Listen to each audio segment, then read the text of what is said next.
Bismillahirrahmanirrahim. Assalamualaikum warahmatullahi wabarakatuh. Kembali lagi dengan aku Muhib di channel YouTube aku Muhib29.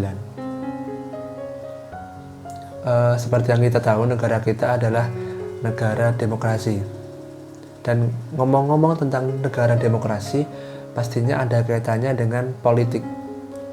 Nah, di dalam politik, seperti yang kita tahu di Indonesia ada sebuah atau beberapa organisasi yang kita sebut atau dengan nama partai. Nah, di video kali ini aku ingin membahas sebuah buku atau mereview sebuah buku tentang politik yang ada di Indonesia dan kaitannya dengan partai-partai yang ada di Indonesia. Nah, bukunya ini adalah Etika Politik dari Afif Rifai. Buku aku pinjam dari kampus, bisa dilihat bagian depannya dengan desain gambar bumi serta ada peta Indonesia di dalamnya dengan judul buku Etika Politik, Catatan Krisis Berpolitik Parpol di Indonesia, terbitan Pustaka Aufa Media. Di bagian samping ada penulis dan judul buku. Di bagian belakang ada sinopsis dari buku ini, dari buku Etika Politik, dan juga komentar dari dua orang, Monip dan Rai Rangkuti. Untuk harga dari buku ini, dari Etika Politik, kemarin aku browsing, aku searching di Google, sekitar harga 30-an ribu di internet. Bisa teman-teman cari nanti di internet. Kita masuk bagian dalam bukunya, Etika Politik, Catatan Krisis Berpolitik Parpol Indonesia. Cetakan pertama November tahun 2012 dengan ukuran buku 102 halaman dengan ukuran buku 13 x 20 cm. Segini.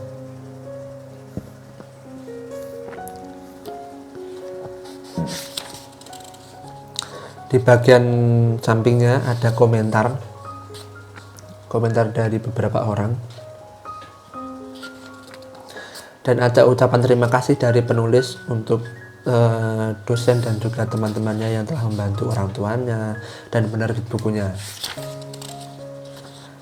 Dan bagian pengantar ada pengantar senyawa etika dalam politik dari A. Bahkir Ihsan, kayak yang depan tadi, kayak yang di cover bukunya.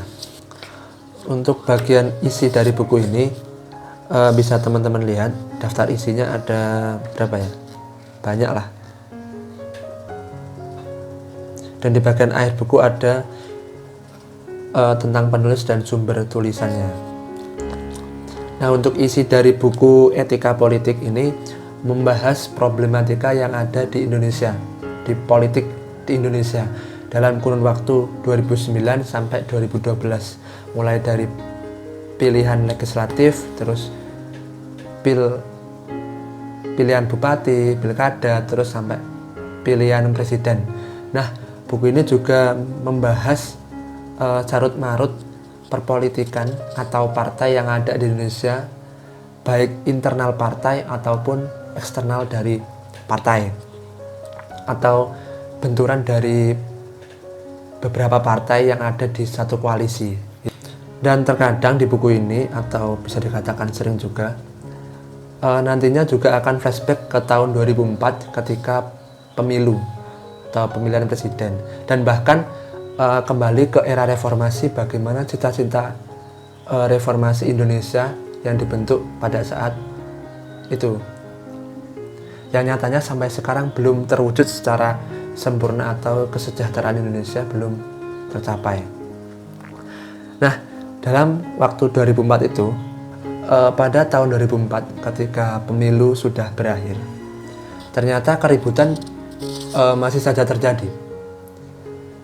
Di birokrasi pemerintah itu ada ribut-ribut pembagian kursi oleh koalisi yang nyatanya tidak disetujui beberapa koalisi, yang akhirnya atau juga akibatnya, Presiden pada saat itu Pak Susilo Bambang Yudhoyono akhirnya melakukan reshuffle kepada menteri-menterinya dan juga bawahannya untuk mendamaikan atau mendinginkan suasana koalisi yang cukup menyita perhatian publik. Nah, di dalam koalisi ini namanya Setgab atau Sekretariat Gabungan yang dipimpin oleh Demokrat dengan pimpinannya, kalau nggak salah ya, seingatku Pak Anas Urbaningrum. Dan di buku ini setelah flashback dari 2004, flashback lagi ke tahun reformasi, tahun 1998. Nah, di era reformasi ini, atau tepatnya di runtuhnya Orde Baru, para aktivis dan intelektual pada saat itu menginginkan sebuah negara yang demokrasi dengan kebebasan berpendapat dan juga kebebasan warga masyarakat Indonesia memilih presidennya siapa, dengan harapan terjadinya kesejahteraan masyarakat di Indonesia. Namun pada kenyataannya kebebasan yang diutarakan oleh aktivis dan intelektual tersebut disalahpahamkan oleh beberapa orang yang tidak paham akan kebebasan. Bahkan yang mengerikan adalah kebebasan ini menjadi titik awal sebuah diskriminasi dan juga perilaku kejahatan di Indonesia pada saat itu dan sampai sekarang. Nah, setelah lengsernya Orde Baru dan diganti era reformasi, yang harapannya adalah kesejahteraan yang merata pada masyarakat, ketika itu kan korupsi hanya sentral kepada Pak Soeharto.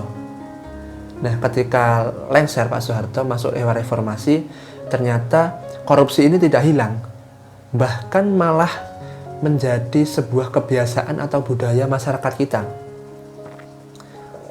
Dan akibatnya korupsi ini makin merajalela di Indonesia, makin desentralisasi di wilayah-wilayah Indonesia yang melakukan korupsi-korupsi tersebut, yang dulunya hanya di sentralnya Pak Soeharto, sekarang masih malah makin melebar dan desentralisasi kepada wilayah-wilayah lain yang melakukan korupsi.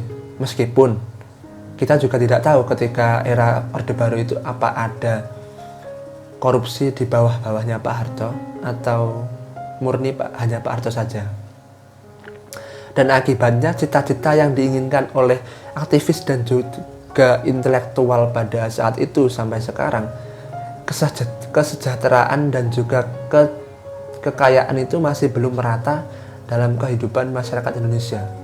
Selain membahas pemilu, baik pilkada, pilpres, pilbub, sampai ke perubahan dari era Orde Baru ke era reformasi, buku ini juga membahas perubahan pada tubuh PKS yang ketika itu, atau yang kita kenal, PKS ini adalah partai muslim atau partai Islam. Nah, pada tahun 2010, kalau nggak salah seingatku, tahun 2010 partai PKS ini melakukan Munas 2 di sebuah hotel di Jakarta. Nah, di Munas 2 ini mengerucutlah sebuah pandangan baru dan berpindahnya dari paham yang dieksklusifkan untuk masyarakat muslim, berpindah ke inklusif, ke masyarakat umum bisa masuk ke partai PKS.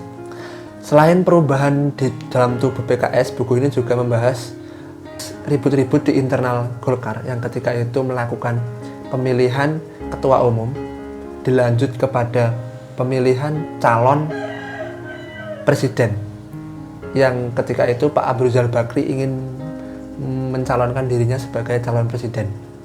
Dan masih banyak lagi yang dibahas di buku ini tentang perpolitikan yang ada di Indonesia, etika-etika yang menurut penulis kurang tepat, dan juga mengajak atau menggiring masyarakat Indonesia untuk melakukan politik atau demokrasi yang benar-benar jujur.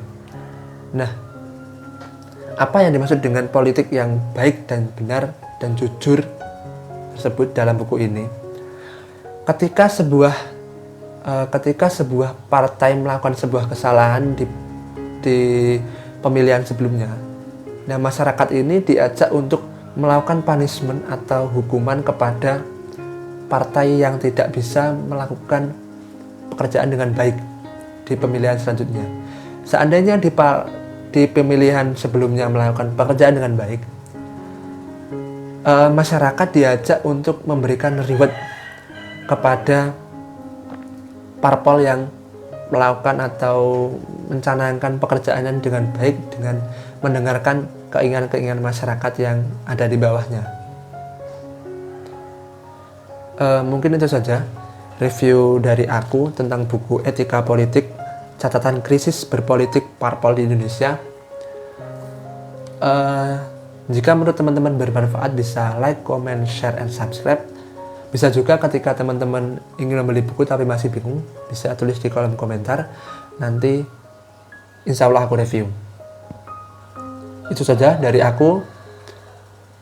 Sekian. Wassalamualaikum warahmatullahi wabarakatuh.